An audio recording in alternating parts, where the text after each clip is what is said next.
Press meet ಅಂದ್ರೆ ನರೇಂದ್ರ ಮೋದಿ ಅವರಿಗೆ ಯಾಕೆ ಅಷ್ಟೊಂದು ಭಯ? ಪ್ರೆಸ್ ಮೀಟ್ ಅನ್ನ ಮಾಡೇ ಇಲ್ವಲ್ಲ ಇವತ್ತಿನವರೆಗೂ. ಯಾವ ಮಾಧ್ಯಮದವರು ಸಹ ನಮಗೆ ನೀವು ಅವಮಾನ ಮಾಡ್ತಾ ಇದ್ದೀರಿ ಪ್ರಧಾನಮಂತ್ರಿಗಳೇ, 13 ವರ್ಷಗಳಿಂದ ನಮ್ಮನ್ನ ಉದ್ದೇಶಿಸಿ ನೀವು ಮಾತಾಡೇ ಇಲ್ಲ, ಪ್ರೆಸ್ ಮೀಟ್ ಮಾಡೇ ಇಲ್ಲ, ನಮ್ಮ ವೃತ್ತಿಗೆ ನೀವು ಅವಮಾನ ಮಾಡ್ತಾ ಇದ್ದೀರಿ ಅಂತೇಳಿ ಒಬ್ಬ ಪತ್ರಕರ್ತನೂ ಕೇಳ್ತಾ ಇಲ್ವಲ್ಲ.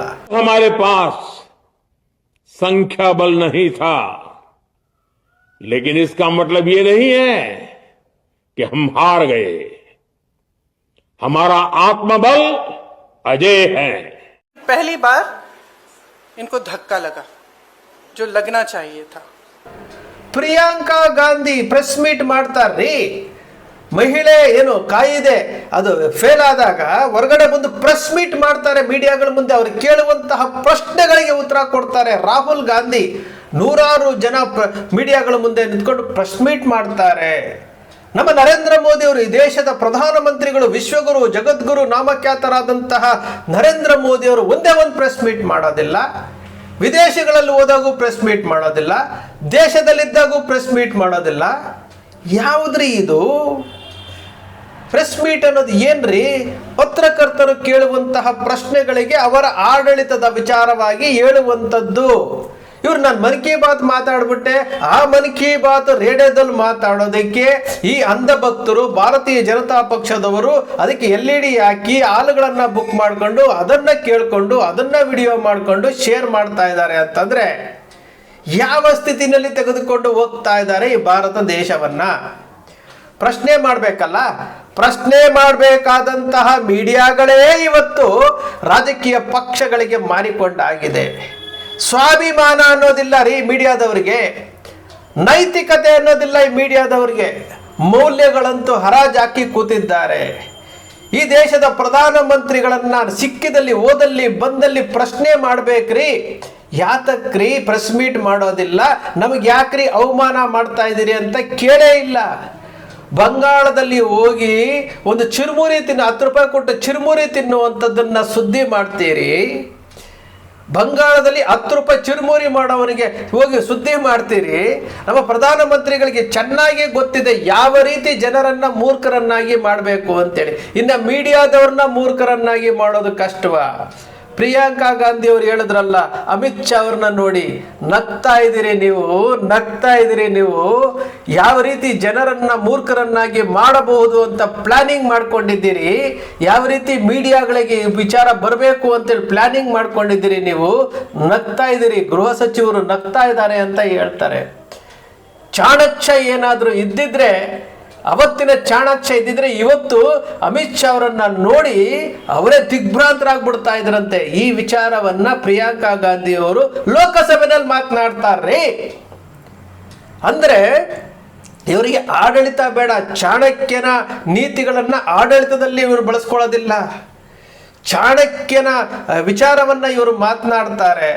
ಎಲ್ಲವನ್ನೂ ಇವರು ಮಾತಿನಲ್ಲೇ ಮಾಡ್ತಾರೆ ಹೊರತು ಆಡಳಿತದಲ್ಲಿ ಅಳವಡಿಸ್ಕೊಳ್ಳೋಕ್ಕಿಲ್ಲ. ಅಂತಹ ಚಾಣಕ್ಯನೇ ಇವತ್ತಿನ ಅಮಿತ್ ಶಾ ಏನು 2014ರಿಂದ ಪ್ರಾರಂಭವಾಗಿ 2026ರವರೆಗೂ ಅಮಿತ್ ಶಾ ಅವರನ್ನ ರಾಜಕೀಯ ಚಾಣಕ್ಯ ಅಂತಾರೆ.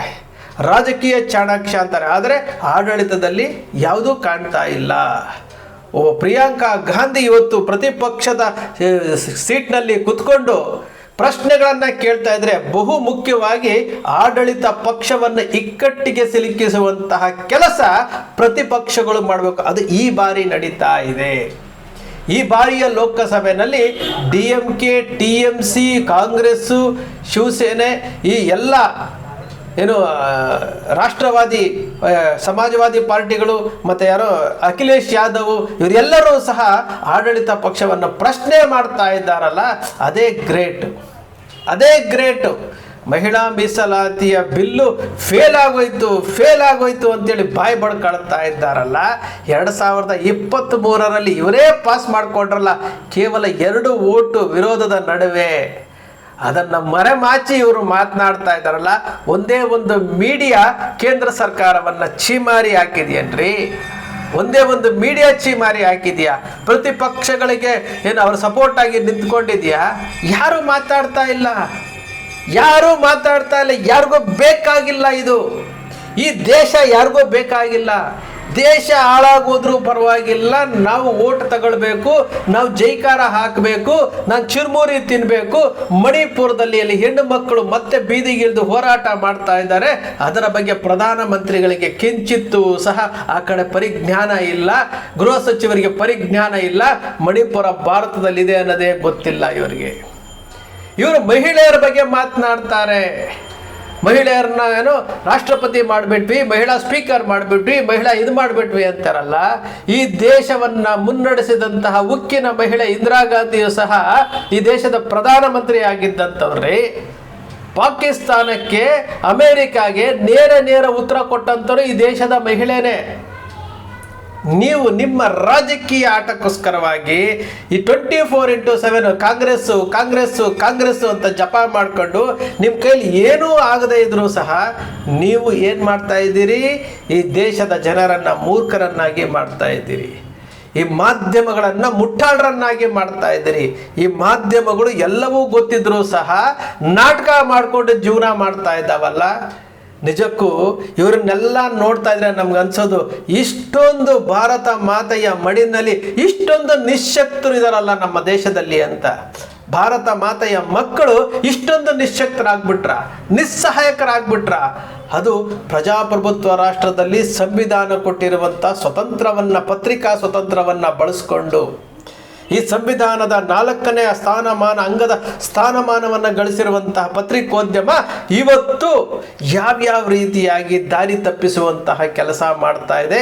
ಕಣ್ಣು ಮುಂದೆ ಅನ್ಯಾಯ ನಡೀತಿದ್ರು ಸಹ ಅದನ್ನು ಪ್ರಶ್ನೆ ಮಾಡಲಿಕ್ಕಾಗದಂತಹ ನಿಸ್ಸಹಾಯಕ ಸ್ಥಿತಿಗೆ ತಲುಪಿದವೆ ಅಂತಂದ್ರೆ ಈ ದೇಶದ ಮುಂದಿನ ಭವಿಷ್ಯ ಯಾವ ರೀತಿ ಇರಬಹುದು ಸ್ವಲ್ಪ ಯೋಚನೆ ಮಾಡಿ. ಈ ದೇಶದ ಪ್ರಧಾನಮಂತ್ರಿ ಮನ್ ಕಿ ಬಾತ್ ಅಲ್ಲಿ ಮಾತನಾಡಿರುವಂಥದ್ದು, ಪತ್ರಿಕೆಗಳನ್ನ ದ್ವೇಷ ಮಾಡಿ, ಪತ್ರಿಕೆಗಳನ್ನ ದೂರ ಇಟ್ಟು ಮನ್ ಕಿ ಬಾತ್ ಅಲ್ಲಿ ಮಾತನಾಡಿರುವಂಥದ್ದನ್ನ ಇವರು ಪ್ರಸಾರ ಮಾಡ್ತಾರೆ. ಈ ದೇಶದ ಪ್ರಧಾನಮಂತ್ರಿಯನ್ನ ಪ್ರಶ್ನೆ ಮಾಡೋದಿಲ್ಲ. ವಿದೇಶಗಳಲ್ಲಿ ಪ್ರಧಾನಮಂತ್ರಿ ಭಾರತದ ಮರ್ಯಾದೆ ತೆಗೆದಿದ್ರು ಸಹ ಪ್ರಧಾನಮಂತ್ರಿಗಳನ್ನ ಪ್ರಶ್ನಿಸುವಂತಹ ವಿಚಾರಕ್ಕೆ ಇವರು ಯಾರು ಹೋಗೋದೇ ಇಲ್ಲ. ಚುನಾವಣಾ ಸಮಯದಲ್ಲಿ ಪ್ರಧಾನಮಂತ್ರಿಗಳ ಕಚೇರಿಗೆ ಹೋಗಿ ಇಂಟರ್ವ್ಯೂ ತಗೊಳ್ಳುವಂತಹ ಇಂಥ ಪತ್ರಕರ್ತರು ದೇಶದಲ್ಲಿರುವುದರಿಂದ ಈ ದೇಶ ಖಂಡಿತವಾಗ್ಲೂ 100ಕ್ಕೆ 100 ಭಾಗ ಉದ್ಧಾರ ಆಗುತ್ತೆ ಅನ್ನೋ ನಂಬಿಕೆ ನಮ್ಗೆ ಯಾರಿಗೂ ಇಲ್ವೇ ಇಲ್ಲ, ಯಾರಿಗೂ ಇಲ್ಲ. ಎಂತಹ ನಾಟಕಕಾರರನ್ನ ಇಟ್ಕೊಂಡಿದ್ದೀವಿ ನಾವು, ಎಂತಹ ನಾಟಕಕಾರರನ್ನ ಇಟ್ಕೊಂಡಿದ್ದೀವಿ. ಕೇಸರಿ ಟವಲ್ ಹಾಕೊಂಡು ಹೋಗೋದಕ್ಕೆ ಬದಲು ಕೆಂಪು ಟವಲಲ್ಲಿ ಭಾರತೀಯ ಜನತಾ ಪಕ್ಷದ ಸಿಂಬಲನ್ನು ಹಾಕೊಂಡು ಹೋಗ್ತಾರೆ, ಚುರುಮುರಿ ತಿಂತಾರೆ, ಮತ್ತೊಂದು ಕೆಲಸ ಮಾಡ್ತಾರೆ. ಇವೆಲ್ಲವನ್ನು ಮಾಡುವಂತಹ ಪ್ರಧಾನಮಂತ್ರಿಗಳಿಗೆ ಈ ದೇಶದ ಜನರ ಕಷ್ಟ ಗೊತ್ತಾಗ್ತಾ ಇಲ್ಲ. LPG ಇಲ್ಲದೆ ಜನ ಗುಳೆ ಹೋಗ್ತಾ ಇದ್ದಾರೆ. ಈ ಯಾವುದೂ ಗೊತ್ತಿಲ್ಲ ಇವರಿಗೆ. ಪಶ್ಚಿಮ ಬಂಗಾಳ, ತಮಿಳುನಾಡು, ಕೇರಳ ಈ ಎಲೆಕ್ಷನ್ಗಳನ್ನು ಗೆಲ್ಲಬೇಕು.